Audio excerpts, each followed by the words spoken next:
This conference will now be recorded. Allegiance to the flag of the United States of America and to the republic for which it stands, one nation, under God, indivisible, with liberty and justice for all.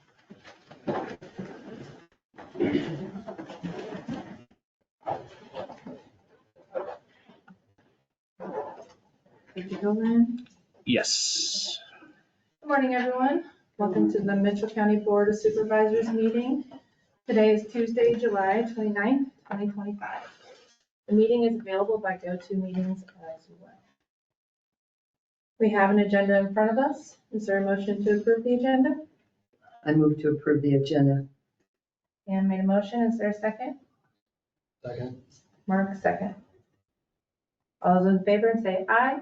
Aye. Opposed? Motion passes. Approve the minutes of the July 22nd and July 23rd meetings. Everyone get a chance to read over those? Any corrections needed? No? Is there a motion to approve? Move to approve. Jim made a motion. Is there a second? I'll say. Todd, second. Any further discussion? Roll call, Mark. Aye. Pam. Aye. Sydney. Aye. Jim. Aye. Todd. Aye. Motion passes. County Attorney. I don't have anything for you. No. Okay. Anything for Aaron? No? All right. Thank you. Sheriff update? I don't have anything for you either. Okay. Anything for the sheriff? All right. What can I move down to? Go down to department head.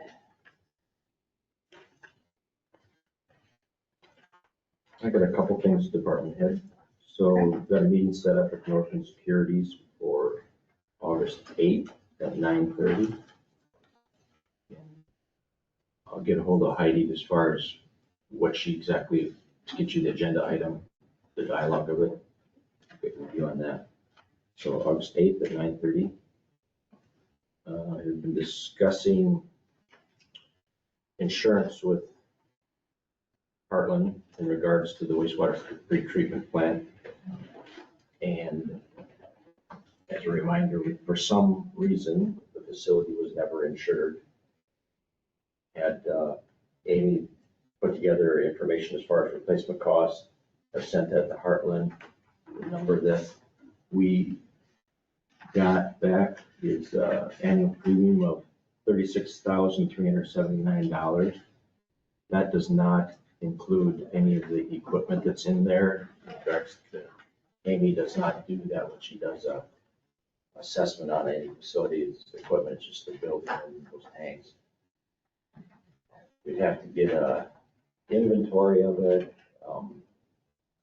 Not really sure how to exactly do that right at the moment, but for now, we could get it insured for that dollar amount. As Rachel has said, we can, in a budget amendment, we can actually put more into it that could cover that equipment. I don't know what that dollar amount would actually be, but at any rate, the number I gave you will insure it for what we have right now. And then is Amanda in here?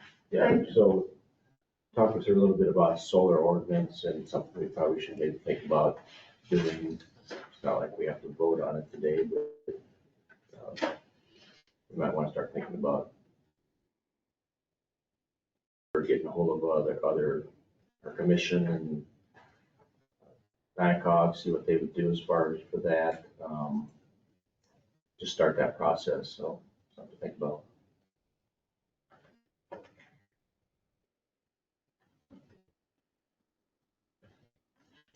All I have.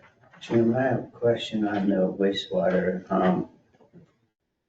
Do you know for sure if we own any of the equipment in there? I don't have that for sure. There's, that's only part of all the documents, just a small part of it. Right. I did give some of that to Aaron to look at. Also, gave it to Heartland for their attorney to look at some of that, to try to narrow some of that down as far as what we maybe answered your question, and there's just a lot of vague stuff with that. I don't have that answer, Todd. There was an agreement I remember seeing somewhere where they buy the, I don't have that answer. I just don't even know how to go down that road. Sorry. I've looked through some of that stuff and I mean, I don't know, but I can't, there's really not a whole lot of who owns what and There's so many documents, and some of them are conflicting, and it has reached a point where it's over my head, and somebody, an attorney, actually needs to actually look at the legal side of this, and I don't know, I get confused because there's so much. So if we can get an inventory of what's there, maybe we can go back and look and see if there's some expenditure records from that time frame. Yeah. So we can track at least if we bought it, what we paid for it, that kind of thing. Or, on the off chance that there's a tag on them, which might be unlikely, but I would think that if we purchased it as part of that whole program, it would be accounted for within those records. Amy did send me an attachment with some information yesterday, and I haven't opened it to see what's actually in that, so maybe there's something in there, but I didn't open it yet.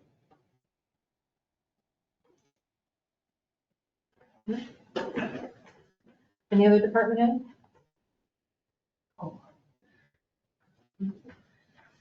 Lauren. So we had our board meeting last night, just have a couple things for you guys. Let's see. So just a couple events I want to share with you guys. We're having a job fair on August 8th at the Osage Community School. So that will be from 1 to 5, and that's for any and all job seekers. We're also having a resume workshop on August 6th from 2:30 to 4:30 at the Economic Development Office. And then we'll also be at the county fair this week, just displaying our programs that we have available. Last night, we also had several applications that were approved. There was a application for 2 revolving loan applications, one for Mitchell Bar and Grill in Mitchell, and one for M&J, 143 properties. Both of those were approved. We also had a CLP application that was approved, so I'll get that on the agenda for next week for your guys' approval. We also had the homeward loan offer that was approved for a housing site in Osage. And then we also had an info lot application that was denied just because they had already started the program. The house is pretty much built, and no parts of the project can be initiated prior to the approval. And then just a couple updates on the 28E. So it was approved last night. The commission is requesting that the St. Ansgar EDC pay dues in the amount of $2,547.50 or step down from the 28E. So as you guys know, the city of St. Ansgar has withdrawn, and they had always covered the St. Ansgar's like EDC portion of the dues. And so it just makes sense that if they want to stay, that they need to pay their portion of the dues. All other entities pay dues, and that's what that decision was. And then also, if they don't wish to pay dues, then a 10% administrative fee will be applied to all of the CLP and the InfoLot applications that come from any applicants from within the city limits of St. Ansgar. Is that correct? Is that what we decided, Todd? Or you guys decided? So what did you say the amount was that you were requesting St. Ansgar to pay? $2,547.50. And that's half of the amount that St. Ansgar, the city was paying, so the total bid was $5,095. That's how that number was determined.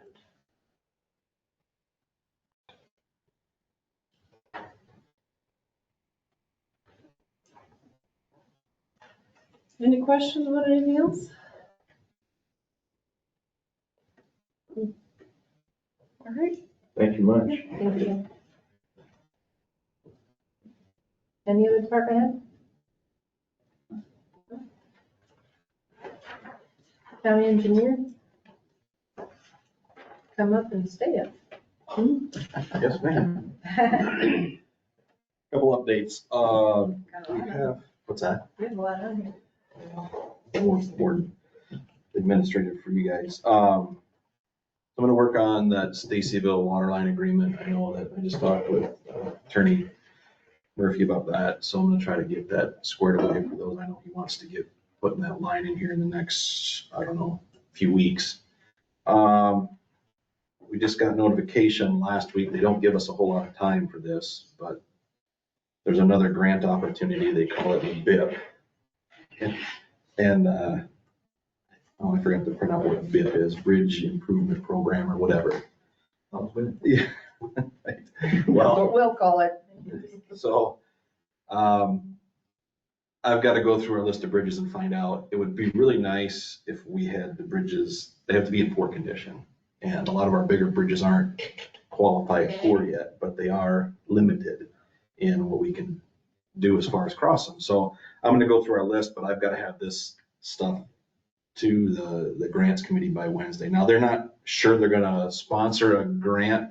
They want to do a statewide grant for bridges. Each county can submit up to 2 bridges. It doesn't mean that we'll get selected or that they're even gonna do the grant, but they want to have the information because it's always a need for bridges. So I'm gonna see what I can get put together if we even have anything that would qualify, which I would think we'd have something that qualifies, but it'd be really great if we could, if some of our longer span bridges would qualify, but they want everything simple, and none of these bridges are always that simple or standard. So I'm gonna work on that a little bit. Rich, is that just on the local systems part of it, or no, around even our rural? It'll be anything, but I think they're gonna give priority to, I mean, one of the questions in the questionnaires is it on a farm to market route? Because it's about, they want to look at ADT, they want to look at fatal crashes, which we don't really have anything on bridges per se. But it's about being able to transport goods and materials easily, and getting to and from point A to point B. So, I mean, every bridge does that, but it's a matter of how we can stake our claim and make it worth something to look at. But the caveat is the bridge has to be labeled in poor condition. So we've got to find a bridge or two that can qualify into that poor category. Otherwise, and it can be rehab or it can be replacement. So I'm going to try to see what we can figure out on that, see if there's anything that we can shove into that program. An update on the paving. It sounds like it still might be Thursday. I think tomorrow they want to start laying the fabric on the west end of 370th and start pushing to the east. They say Thursday or Friday. I know they're out putting the paving machine together now, and then the removals are done. So this week I think will be the hit or miss as far as how complicated it'll be to get around Osage, but it'll be a quick project. So, and then also we're working on our shouldering for our project that we're going to let yet, and we may need to find a way to increase our production on that with our 2 shoulder machines dumping rock. We're not getting enough productivity. We might look at borrowing or steal a shoulder machine from another county if they have one that can put the material down faster. We can use a dump truck to dump it versus just our narrow chute shoulders, or we can maybe see if we can purchase a used machine somewhere. But we're gonna try to get that. The weather's not been cooperative for us to peel and pack the shoulders, so we need to kind of step up our game a little bit on that. So we're gonna look at options to maybe speed that process up a little bit. So other than that, I think we got lucky last night with storm damage. I don't think we had much around Mitchell County. The previous one, we had stuff cleared out pretty quickly. So that's all I've got for you. Report back. We have a public hearing on L-LRRBRD-73-66 and L-HMA 2025-73-66. I'm going to open the public hearing at 8:45.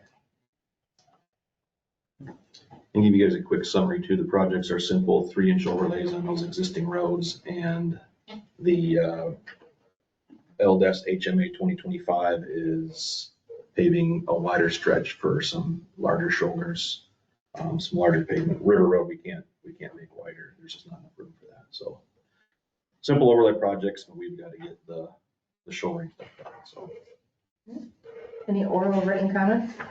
I had nothing. I have none. I have none. None.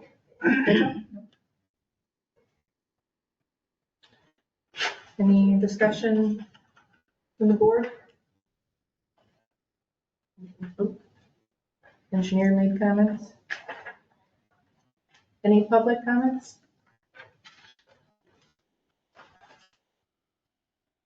Okay. I will close the public hearing at 8:46.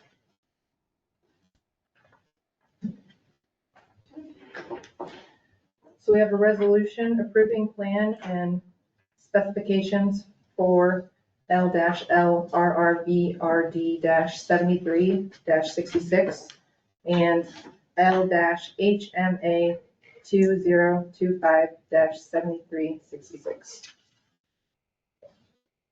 I forgot to write down that resolution, 1304-25. 1304-25.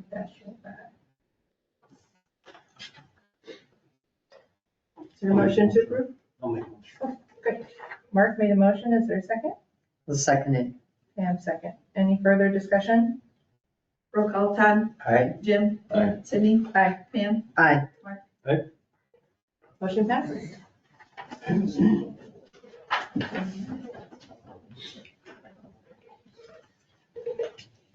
Okay. Okay, review of bid. Tabulations. So I gave you guys all a copy of the bid tabulations. We took bids yesterday. Down here in the boardroom. Where did I put my copy? Like this. We took bids. We had 3 bidders, Matthew Construction, Euland Brothers, and also Heartland Asphalt. The projects had individual proposals, but they're tied projects, so one contractor gets all. So all contractors met the bond requirements. They all acknowledge the addendum. And on your fine print sheets, Todd, there, the summaries are there with the bid items compared to what the engineers estimate was.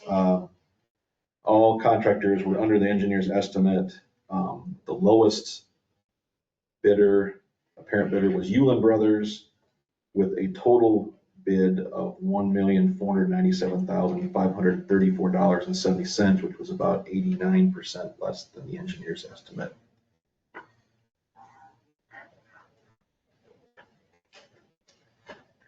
You like the numbers? Yeah, we do. It was really, I mean, when you look at the whole grand scheme of things, the bids were tight, which means we've got some really competitive bids, and that was a good thing for us, so. And I know they're hungry for work, all of them are, so.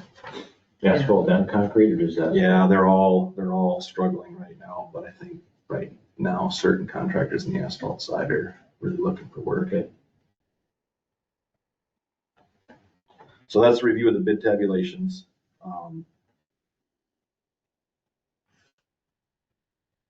right. Any other discussion? Okay. Approve resolution making award of construction contract. This will be resolution number 1305-25. Move to approve 1305-25. Jim made a motion. Is there a second? I'll second. Todd, second. Any further discussion? Roll call, Jim, Aye. Sydney. Aye. Pam, Aye. Mark, Aye. Todd. Aye. Motion passes. All right, we'll work on the contracts. And then, I got one question.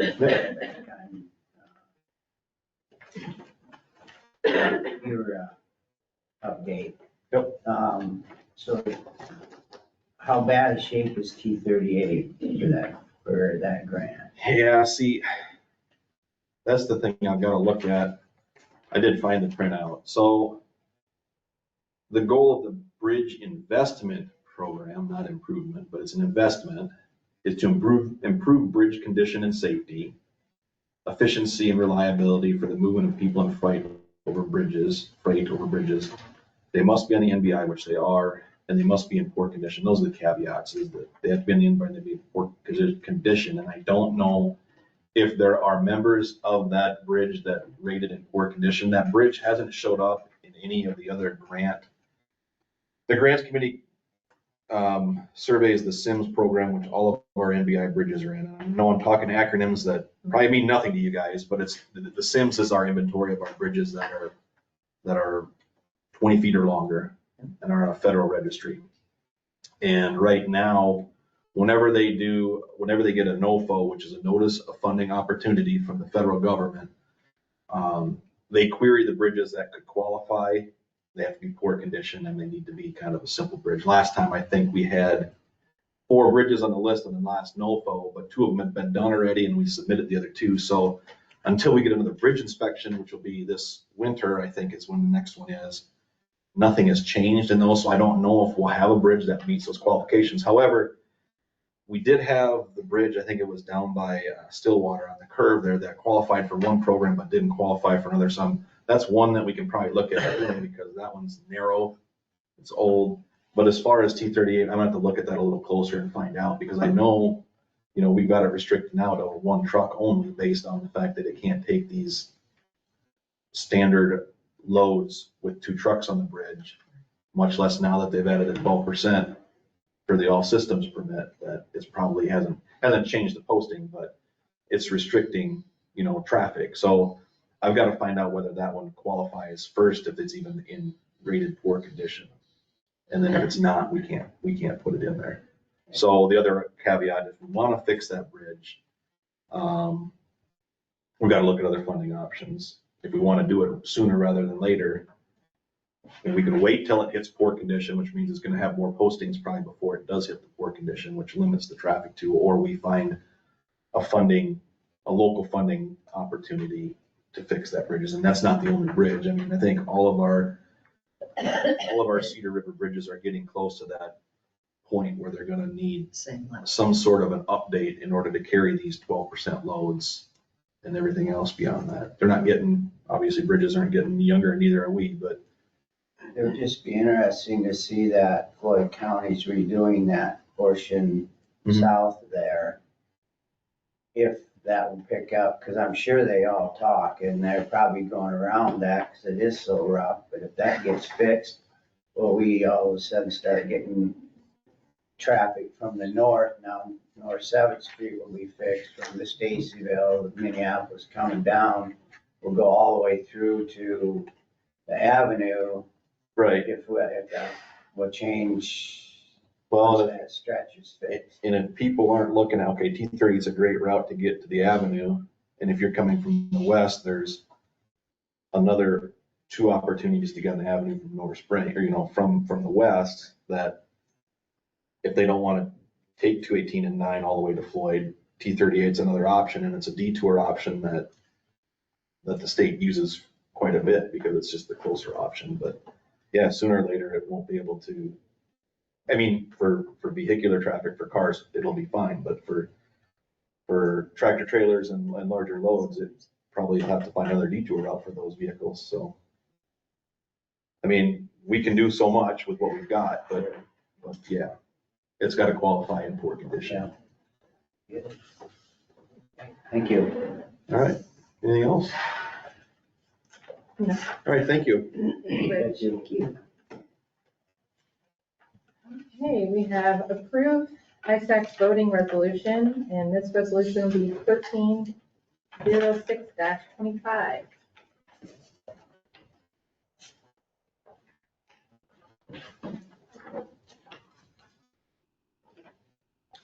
Somebody want to describe what ISAC wants, or just so? Go ahead. Okay, go ahead. They sent us an email in regards to different entities within our organization that need to be named, and board of supervisors having voting representatives, and they just need this for their records to be legal, I guess, the way to put it, so. For example, was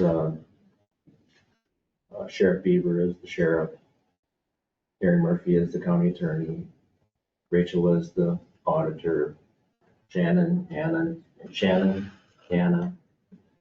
Rich, 5 of us, so, Sounds good. okay. Is there a motion to approve? I'll make a motion. Mark made a motion. Is there a second? Second. Go ahead, Jim. Jim, second. Any further discussion? Roll call, Todd, Aye. Mark, Aye. Pam, Aye. Sydney, Aye. Jim.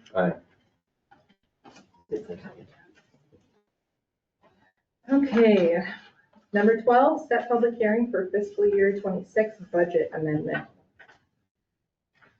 You have a So I'm date? gonna add that, insurance to the budget amendment as well, so that we can do on the 26th of August.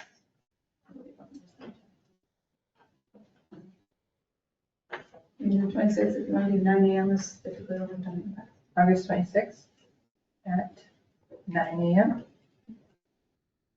Do we, this is just a question, do we wanna, I had that $36,000 number, we know that.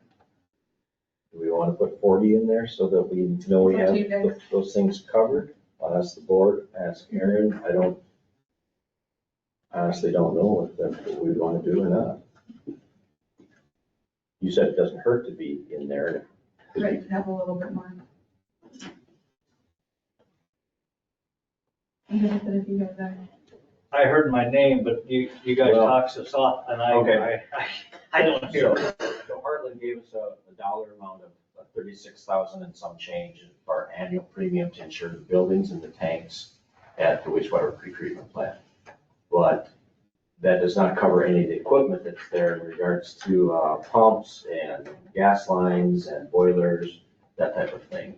Because Amy doesn't do a replacement cost on the equipment. We'd have to figure out all of that equipment and what that equipment's worth.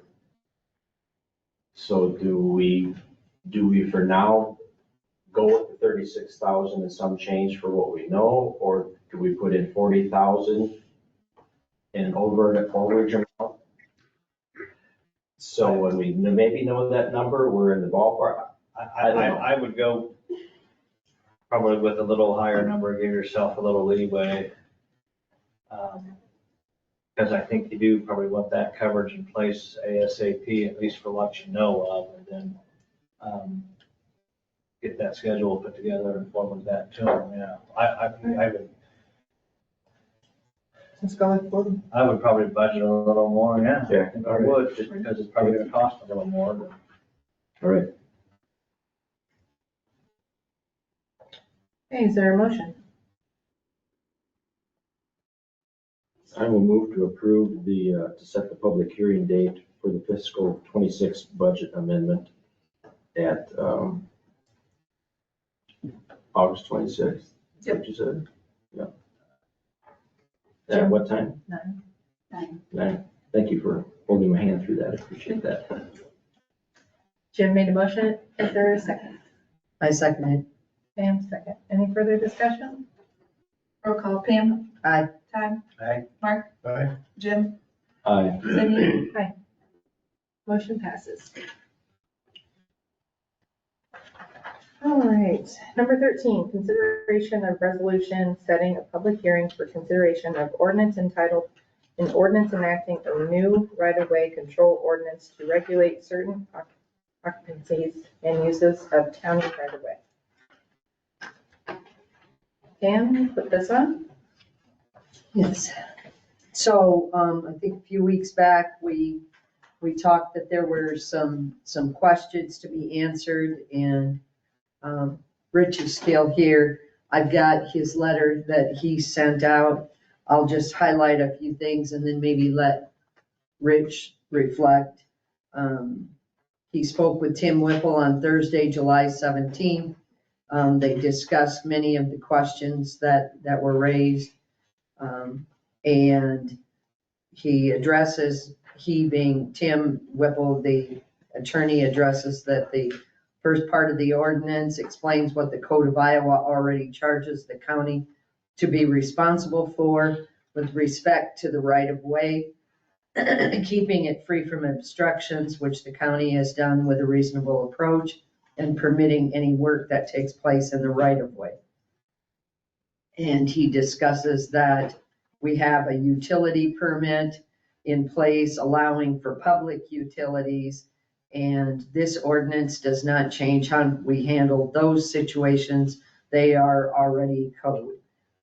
Section 2 of the ordinance is titled in a way as to not target those occupancies and uses already established by the code that have the legal right to be in the right of way, but to regulate certain occupancies and uses of the county right of way, as explained in section 4.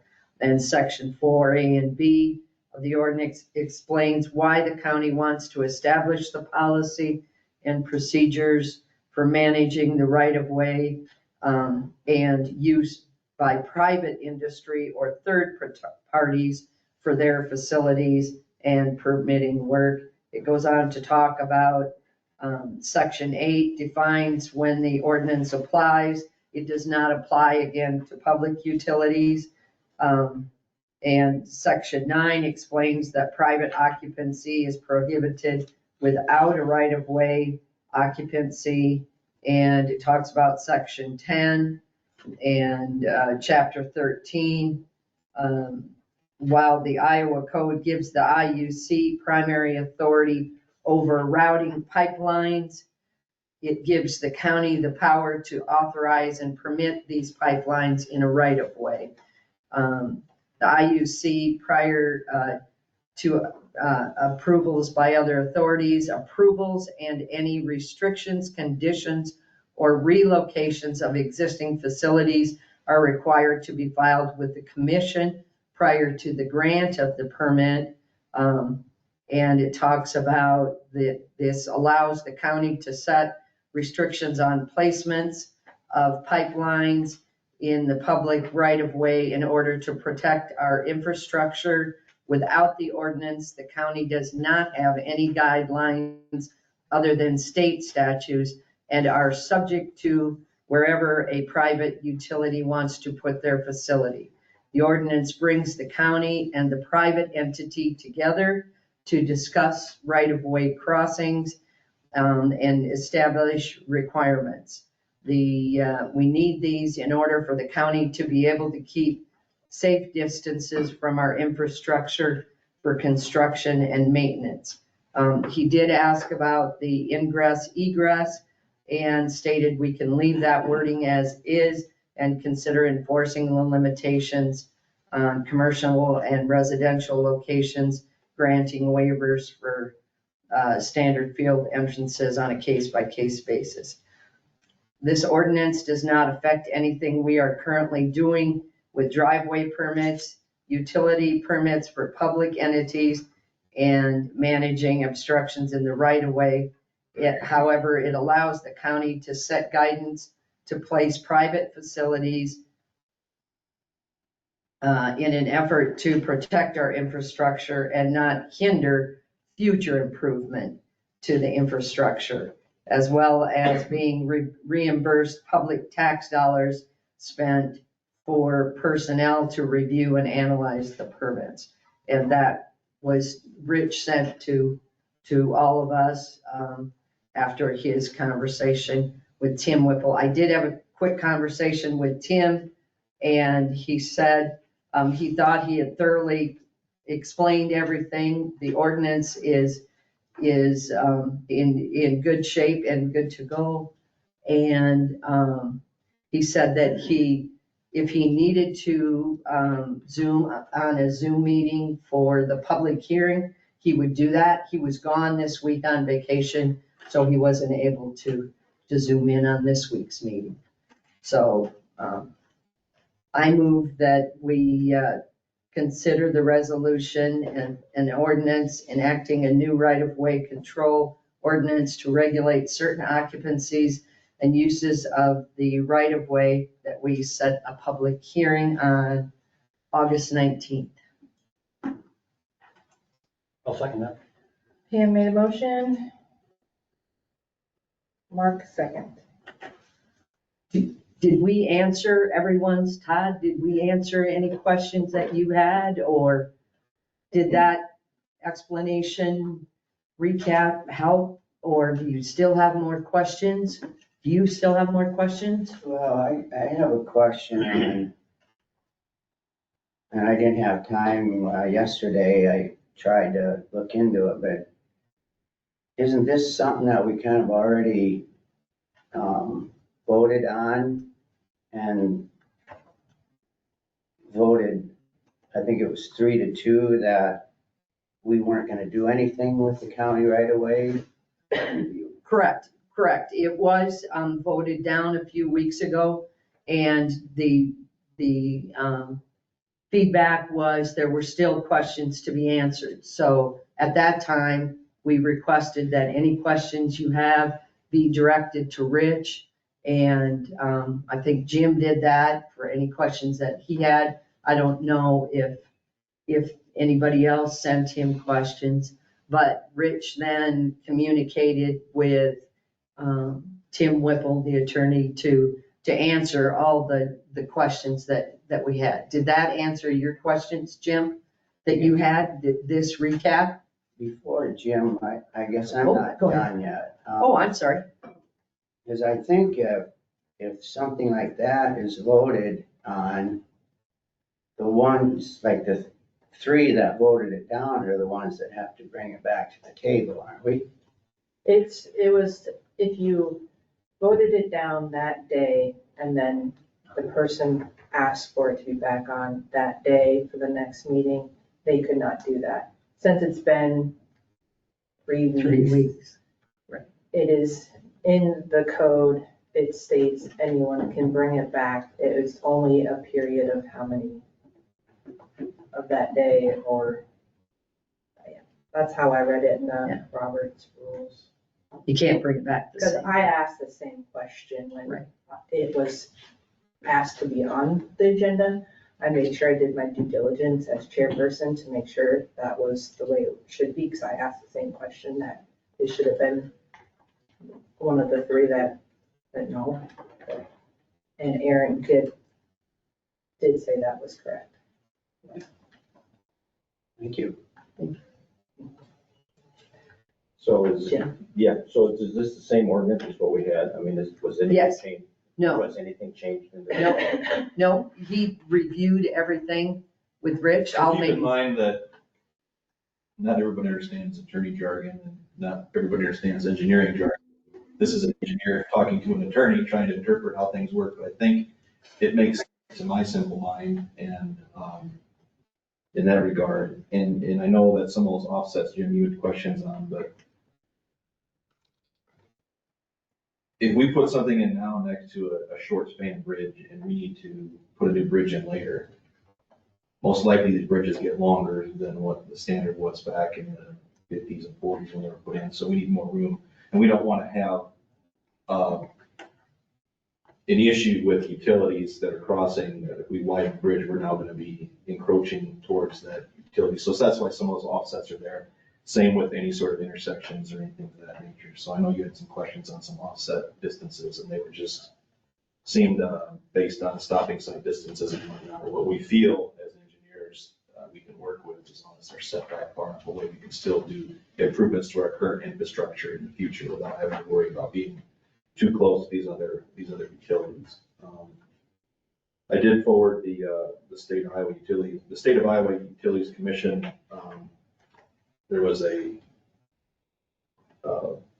reply from Bremer County to, I think, Summit Carbon on the actual permit itself. And I don't know if you guys read that document that I sent you, but it was submitted, I think, by Tim on behalf of Bremer County. It kind of explains a lot of what I actually was talking about in my email response to you guys. And then also I forwarded chapter 13 with the hazardous pipeline document. And I don't know if I scanned in where I highlighted it, but I think I maybe referenced those sections in chapter 13 that identifies that the Iowa Code in fact does require pipelines to communicate with the counties and get permission before anything else. So, and that's what was stressed in my conversations with Tim also. Okay. So, Go ahead, you done? yeah, Okay. So my main concern from the start of this has been the setback distances. And if you take the setback distances out of this, I'm good with it, because that is what judges have also interpreted these code items, that you can't be doing this. I've said that a number of times. That is my stance. Something, 13.12, parent 2, which you had said, it requires a pipeline, and this is something I didn't know. If we have something on file, it requires them to come and talk with us in regards to what we've got going on. But there's a key word in there. It says to determine restrictions or conditions may be placed on the crossing. It doesn't say shall, it says Well, may. and There's a difference between may and shall. There We is. all know that when we read the code. Yep. And so I want to finish, Yep. okay, because it's in my head. Yep. So when you talk about a structure and it being, their pipeline supposedly being too close to our structure and we need to do something and replace it. If this ordinance has nothing in here in regards to guidelines to refer to as far as construction. This thing is based on setback distances, whether people want to admit it or not. And so if an ordinance is in place that has references guidelines that, okay, if you're going to build this, you have to come to us because of code 13. We're going to discuss this, but in the ordinance, it's also going to say, if we have to replace this structure, you're going to move your pipeline. Something to that effect I can agree with, but in regards to just putting in these setback distances, I'm not for that because it's already been ruled that you can't do that. I don't know how else to explain that. I get that, and I think that, and I can't remember what section it was, that they come to us for, what did you say that was, 13? 13.12, parent 2, I believe. 13.12, parent 2. Parent 1 that speaks to it also somewhat. Right. 13, It's on page, 13.12, parent 2? yeah. And I have no problem with something that puts in place that they have to come speak with us in regards to stuff. That's great. Approvals and any restrictions, conditions, or relocations of existing facilities are required to be filed with the commission prior to the grant of the permit.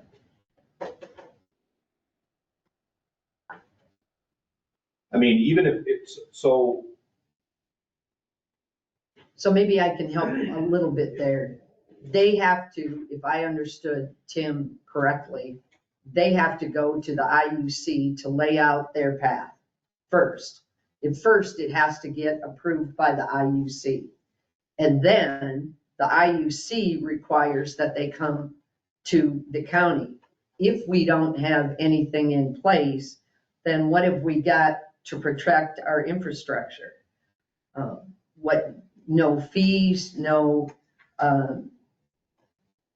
now I realize you're concerned about setbacks, but one of the things about setbacks is, as Rich described, it protects us from having things run in a place that we don't really want them to be running in our right of way. In our right of way. This merely protects what we've already put in place, what we've spent tax dollars to put in place. And we have the full right and authority to do so and to permit. It also states that this is where a private entity and the county come together and discuss. So they bring their plan to us and we look through it and say, you know what, we agree with it except for maybe here.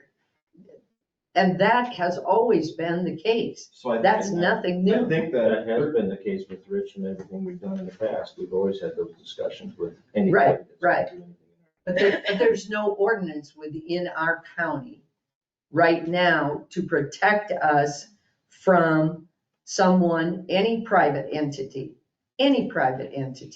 from coming through. And apparently the courts have found a problem with this situation. with The courts setbacks. found a problem with the setback ordinance. Yes. That, And that there's the, setbacks in and, this. and nothing with the right-of-way ordinance. so the 13. No challenges with the right-of-way 13.12 ordinance. here in 1 says, however, highway and railroad authorities and environmental agencies may have a jurisdictional interest in routing of the pipeline, including requirements that permits or authorizes be obtained prior. So our requirements are, these are our ideal Right. setbacks. Now, we can always write a waiver and say, well, this setback doesn't Right. make sense in this location. I think that gives us, the waiver part gives us the freedom to say, but here's our target. We want to be 495 feet away from an intersection. Because if we ever have to redo an intersection, and let's just say, Mitchell County may never get a roundabout, but you want to have that clearance area in there, and it's a talking point. I don't remember, I didn't open up the ordinance to say these are, but I think these are guidelines to say, here's where we think we want to put these. And when I asked about ingress, egress, do we talk about, I think we want to focus more on private residential entrances and commercial entrances that are gonna see more traffic than the few times a year that a field entrance gets one. So we can be variable on some of that stuff because those driveways tend to get moved once in a while. Okay. So I think that the guidelines we have in the offsets or the setbacks are our way of saying, look, we have a vested interest in our infrastructure in the right of way. We've got a bridge here, and if it's too close this intersection and we've got to make this bridge bigger someday, maybe it's not a good place to put it here. Maybe it works better on the other side and you reevaluate it. But I think it's more or less sit down, talk about where things can go. And if we have setbacks in here, say, well, these are what we're gonna do. We're gonna say, okay, well, our setbacks say that we're gonna do this, but we're gonna create a waiver that says we're gonna adjust this because of here's why. I think that's how it's written. No, it's not. What is the? Okay. The way you said it is the way I would accept it, Okay, because you said guidelines. There's a big difference between the word guidelines and requirements. It- And excuse me. Nope. In the ordinance, page 13, it's wrote, all separation requirement distance shall be measured. That's a shall. That is the way it's gonna be. If I have no problem with the pipeline coming to us, requiring them to come to us, talk with us, go over our guidelines, I have no problem with that. But somebody has had a problem with setback requirements. So- yep, I hear you. Separation, they shall be measured from the center line. So if you're gonna measure the setback, it's gotta be measured from the center line of the pipeline to the nearest center line of the proposed pipeline, whatever that. And minimum separations for hazardous pipelines across the county or whatever, or intending to do so are. So these are the minimum requirements. So I think the shall part in there says, if you're gonna measure something, you shall measure from the center of the pipeline to the other part. That's what I'm reading on page 13. Rich, you didn't hear my word, requirement. Yeah, it's All required. separation requirement distances. Yep, It's required. okay, I hear you. That's the word. If it's a guideline, So they're saying requirement It's different. distances, and then they say, okay, I got you. Yeah. I hear you. So let me address that. We if I- do requirements, and then we do a waiver. Correct. We can keep the wording as. what's the purpose of And that? well, you have, What's the purpose of that? Right, it says, we're gonna require this, but if we choose to, we Yeah. can change. So, Okay, here's a different idea. yeah, All right, so we're gonna have guidelines, and we're gonna have these setback guidelines in place. Not requirements, guidelines, and you're gonna be required to come talk with us in regards to putting this in. We're gonna have these same distances in here. If you don't follow these distances, there's gonna be, the application fee is gonna be charged $100 per foot more if you can't follow that distance. So if you're 10 feet off, it's gonna be $1,000. If you're 1,000 feet off, it's gonna be $10,000, doing the math very quickly in my head. So it's an incentive for them to build it where we want them to build it. You will pay more if you don't build it the way we want you to build it. And you have to come to our table to discuss this with us. I just have a big problem with that requirement. You will do it. And apparently, and I said this 100 times, judges do too, because that's what they rule about. And I'll say that docket that I sent for you guys, that they sent on behalf of the county, my knowledge hasn't been challenged because of chapter 13. Because they That can't. says that we can do it in the right of way. Exactly. So I think maybe, Jim, if you want more clarification, or maybe it's good to put Tim on the call and ask that Yeah. question, but in my mind, I see the word requirement, Jim, and I completely understand how that interprets to you. So I can see where that could raise another question. I look at it as, yeah, I can see where that comes into your discussion. I'm done. So in the grand scheme of things, it's just the setbacks that you're concerned about, after explaining everything else. Because there's been court rulings on that. It's not. I don't know what. The court ruling is also were that we on have. The other part, I guess I'm not quite sure. So have the offset requirements in the court rulings been for the private ordinances or for the right-of-way portions of any sort of ordinance? Because there's also a hazardous, or what's the other ordinance that's out there that people are required for now? That Public and private.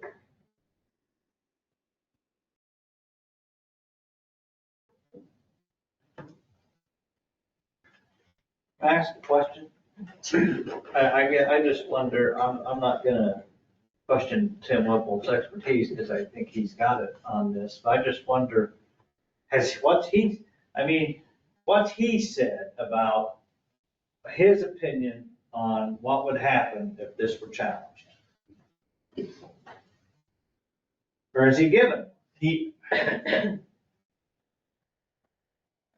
Now, he can't say for certain, no doubt.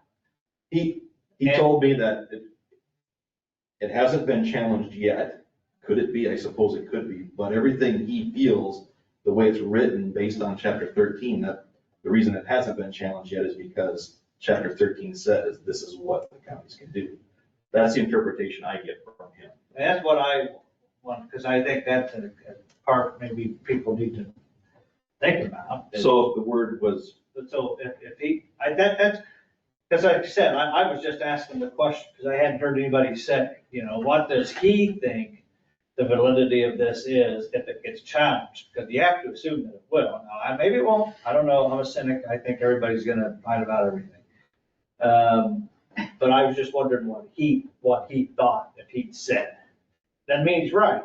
if it said recommended versus requirement, does that change the nomenclature of your interpretation, recommended? Yeah, Setback versus doesn't required. lock things in, and I don't see how it. See, and I guess my interpretation is you're reading required and I read waiver, but then again, you went through that. Purpose. Well, What's purpose, you're gonna waiver things, I mean. if you have to waiver, you can. If it's required, but you can use the word recommend and then we wouldn't have to probably do I don't know if it's a shuffle of cards somewhere where recommend, waiver, or required, and then use a waiver, recommend, and then we've got the freedom to do what we want with the recommendation, I think. To me, I think they maybe both play hand in hand, but. Right. So, Aaron, in regards to Tim Whipple, I do believe that we are on, I'll have the wrong terms here, but we are on the second phase of this whole project, the first phase, and I believe he told members of this board to wait and see what happens with the first phase before you start doing something, unless you want to pay me money now and get it to do it. Well, Apparently we wanted to, not all of us, but apparently we wanted to pay him money now before the first phase was even started. So that's where we're at.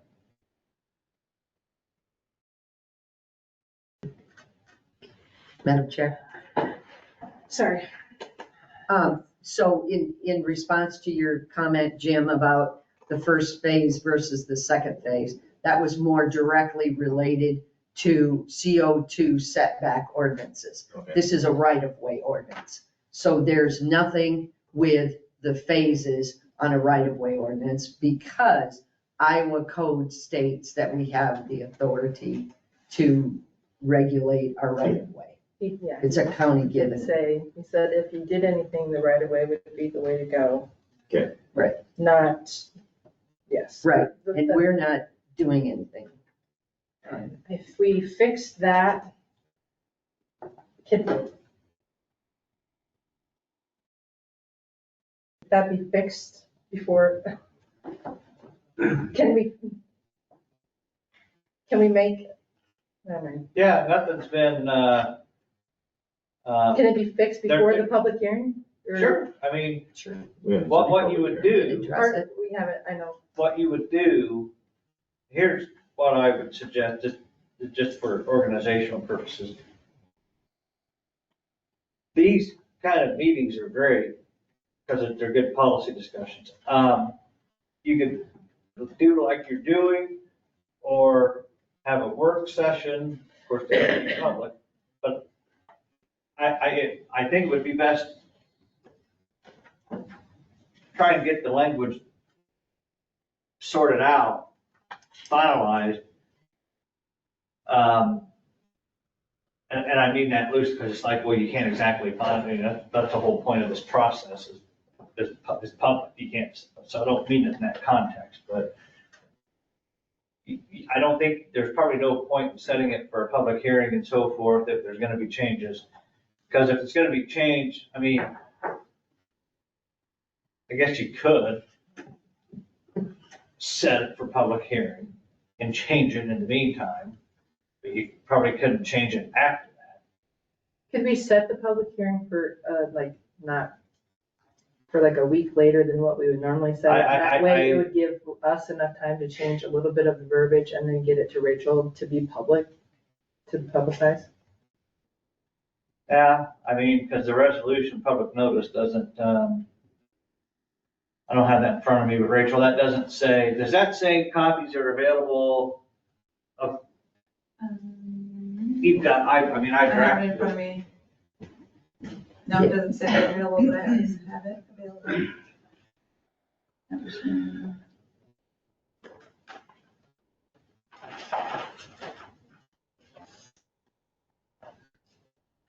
Okay. And then the notice itself that gets published references that it's in That it. it's available. The notice has that it's available at the auditor's office. I think you better get the language finalized before you do that, because the notice has to,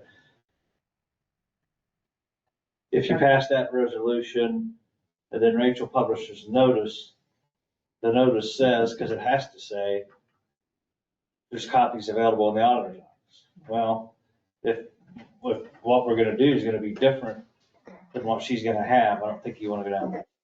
Okay, so can I ask how this is different than the windmill ordinance that we just did?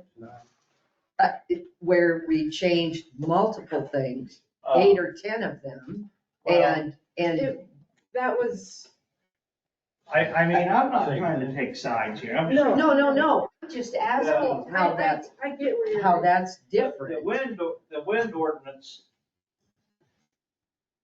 there were some spelling errors and some other changes, I think, I don't remember, abbreviations or something like that Word change. I didn't think were probably that substantive. Although, I will say, they're different than what we were, This that would they be were just gonna be substantial. spelling errors. So that is a little, that's, that whole process, the way that, other, just, I wouldn't go that way should have started all over on that one. You would have had to gone all the way back to planning and zoning. But this, I don't know what changes there are gonna be. That's what I'm saying. When I was looking at the wind ordinance, I knew what the changes were, so I could at least give an opinion. I don't know what changes you're gonna have here. I mean, if Rachel publishes notice and says, copies are available for review, well, there isn't any copies available for review. Unless it's gonna be what it is now. Now, if there were just very minor changes, okay, no problem. But I don't know if that's what it's gonna be or not. Because I don't think we know, right? That's what we're having this debate about. So, I mean, I don't know.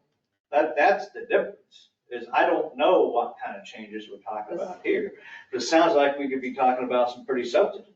Yes, and I feel like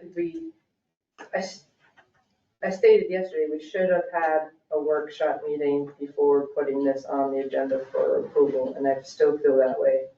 Because Rich made that comment in his email. I think we jumped the gun on putting it on there. I think we could have just worked through it all together instead of, and figured this all out, instead of now here we have a motion on the table. So there is a motion. Any further discussion? Roll call, Sydney? No. Jim? No. Mark? Aye. Todd? No. Pam? Aye. Motion does not pass. Meetings attended, I had nothing. and nothing.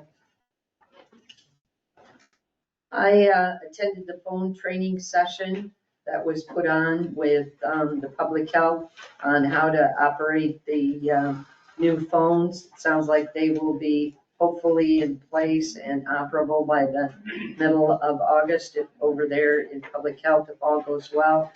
Some real positive features to the new phone system. I also had a Central Iowa juvenile detention meeting. They're also clearing up some 28E issues. Seems many of our public groups are addressing things of that nature.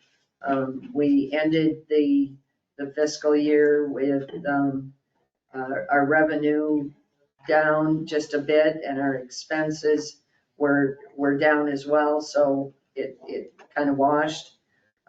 We're also discussing comp time in lieu of overtime and limiting on banking comp time at 240 hours. So, I had nothing. I had a MCDC board meeting last night. Jenny went over that pretty much. And then after that, I went to, down to the fair. We had a work night.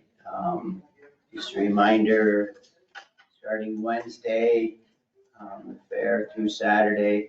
Each night we'll have a grandstand, entertainment, bands, several bands, through Friday, Saturday.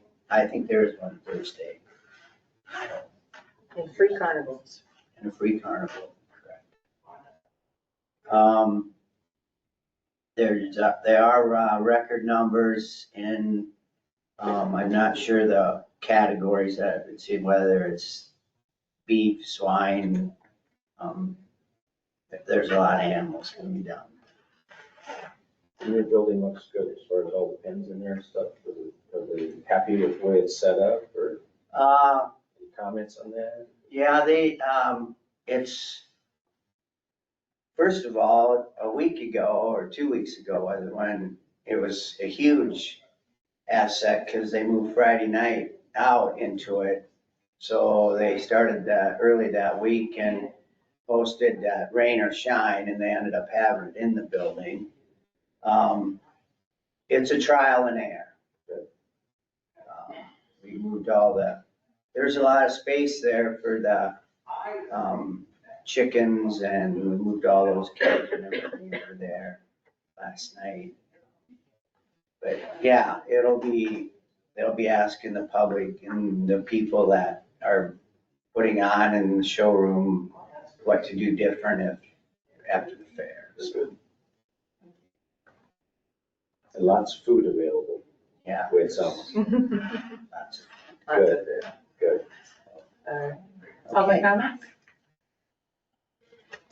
Hello. I've got two things here. I want to talk through the purpose of a public hearing and then ask questions on the process. And so just informing us moving forward, as I understand it, and I could be totally wrong, which is why I want to ask about it. The public hearing, so there's two different ways that it could possibly go. If you get a bunch of comments, it could be one for public buy-in to help inform you whether or not you want to move forward with language that you have drafted. Or two, it could go where the public gives you a bunch of constructive feedback that may motivate you to make changes to the draft. So that's what I think the purpose is, and I know you've already made a decision on the right-of-way ordinance, but when it comes to considering making changes before a public hearing, I don't know if it necessarily makes a difference before, just in case that public hearing, the public gives you something constructive, you may end up making amendments anyways. So that's a thought. Please let me know if I'm wrong on the purpose of the public hearing. For the process, and this comes based off our experience about 3 weeks ago, where the vote had gone through for the right-of-way ordinance and the vote had gone through for the wind ordinance. What had happened was there was this vote, there was uncertainty on, and questions remaining on the right-of-way ordinance. So it sounds like folks did not want to move forward with the current right-of-way ordinance language because they wanted to address those questions, clear that fog. So then the majority had voted against moving forward with that language. Where I get fuzzy here is if the public were to give you constructive feedback, you decided, yes, let's take another look at this, make some amendments, would the purpose then be to vote no, vote against the current language so that you could start the process over? Or would the purpose be to vote, yes, we want to keep moving forward with this ordinance, but make changes to it? How does that vote work so that we're not confused if people are voting yes or no to what? Does anybody know? Are you, so you have two questions. I mean, you're talking about both of them in regards to a public hearing, the vote in a public hearing. Yeah, and moving forward with an ordinance. So this is just my thoughts. Rachel, what does it cost for us to put all this into the papers and to get it to the public hearing?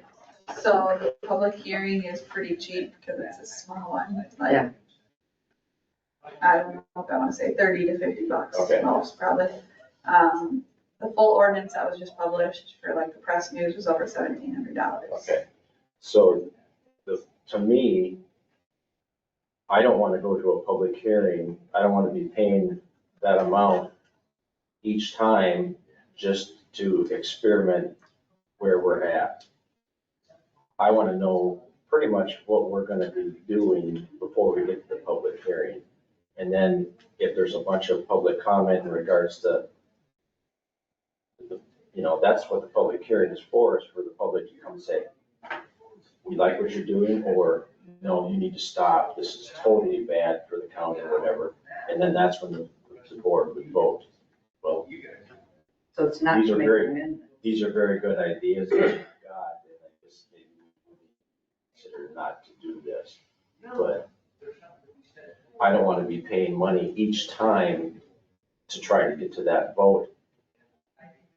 Did that make sense? We can only make non-substantial amendments like spelling errors. We can't make a whole sentence of verbiage to change anything in a public hearing. We would have to start all over again, and that would mean voting no, doing another public hearing, making sure everything's correct.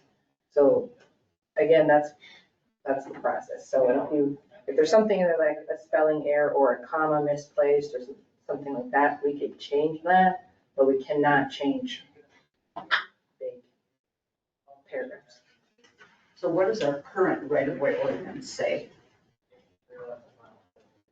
We don't have a fee schedule or anything yet? We don't have it for private entities. We don't have the right of We don't have a fee schedule or any right-of-way for private entities right now. It's We wide have, open we have a utility permit process. for public utilities. We have nothing.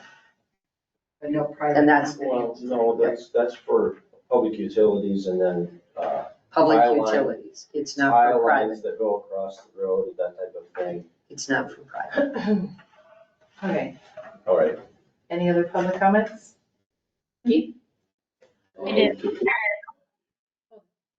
Hold on online. Keith, go ahead. Okay.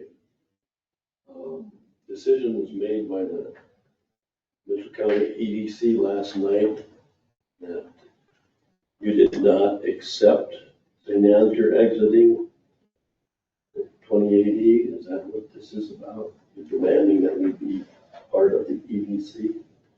No, I don't need to know, so I No. can take it back to the council. No, you're good. And you will be withdrawn. It's just not official. So, what they decided was that if the St. Ansgar EDC, if they want to remain part of the agreement, then they need to pay dues. St. Ansgar EDC. Yes. If they still want to have voting power, they still want to have a say in the decision making, then they need to pay dues. So you guys are good. You guys have requested to be withdrawn, so nobody's gonna block that. I have enough Well, I signatures. misunderstood then, because I thought I was gonna tell the council, and then decide whether you're gonna be part of it or not. So I have enough signatures on the 28E to go ahead and approve your withdrawal. Or accept your withdrawal, or whatever you want to call it. So, yeah. no, I will add to that, and Keith, I've said this many times to you. You have. I would like you and the city of St. Ansgar to stay on. And with you saying, do I have to go back to the city council to ask them, tell them that they're not, I would appreciate that. I would like you guys to stay on if you possibly Well, could. it's not my decision to make that, that's the council. So I need to be clear in what I'm going to say. You're saying that you wish St. Ansgar would rejoin the 2080. Absolutely. I can pass that on, I can't tell you what's gonna happen. Thank you. And one other thing too, and I will say that, I mean, as I went around to the other EDC groups and the cities, I mean, they were concerned as to why the city was withdrawn. They just didn't understand why you guys would withdraw, or they didn't understand where, maybe you didn't have the dues and stuff. So those were all concerns, and there was enough people that agreed to go ahead and allow you to be removed, but there were some entities that did not approve, and they do feel that you need to remain part of the Well, agreement. if it's a demand, then we have to follow demands of a larger government than us. But it said that we can exit at a proper time during the year, and that's what they chose to do. Now, I will present it to them, and we'll have to see what they come up with, because I can't answer the question. Okay, thank you. Lisa? Yeah, this is Lisa Ritzert, Mitchell County landowner. First, I just wanted to mention that I think that there's, in my view, there's a construing of the Eighth Circuit ruling to cover road crossing authority, where in fact the state and federal preemption found in the Eighth Circuit was specifically related to safety with regard to zoning authority. Right of way infrastructure is a completely different area of governance than what the litigation that's been going on. And then the concept of right of way is widely implemented and regulated at the local level throughout the United States. It is common local responsibility and action. The state of Iowa gives this authority to local governments. A county right-of-way ordinance protects the county in multiple ways. It prevents damage to the roadbed, ditches and drainage, utilities, or other infrastructure within the right-of-way from unauthorized construction, digging, or other activities. It establishes a permit process for activities within the right-of-way, which helps to ensure that work is done in an agreed-upon manner and minimizes the risk of unplanned expenses and conflicts. A right-of-way ordinance contributes to long-term land use planning by establishing clear guidelines for development, construction, and maintenance near roads, defining responsibilities and outlining procedures for addressing violations. My question is why a county would not want to have the legal framework in place to manage and maintain public roadways ensure their safe and efficient use.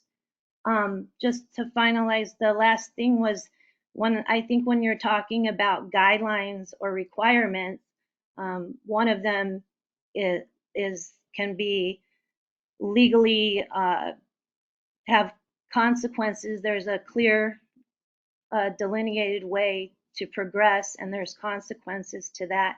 I think guidelines put in subjectivity and make it not as clear set. So thank you.